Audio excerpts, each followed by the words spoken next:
Assalomu alaykum, Xadija Bibi kuzatuvchilari. Bu patsientimiz Solixa Begim DTP tashxisi bilan kelishgan.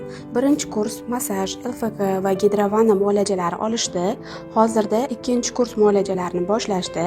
Natijalarini onalarini o'zlari aytib beradilar. O'zgarish Xudoga shukr yaxshi. Bizlar boshida kelganimizda o'zini qaddini tiklamasdi.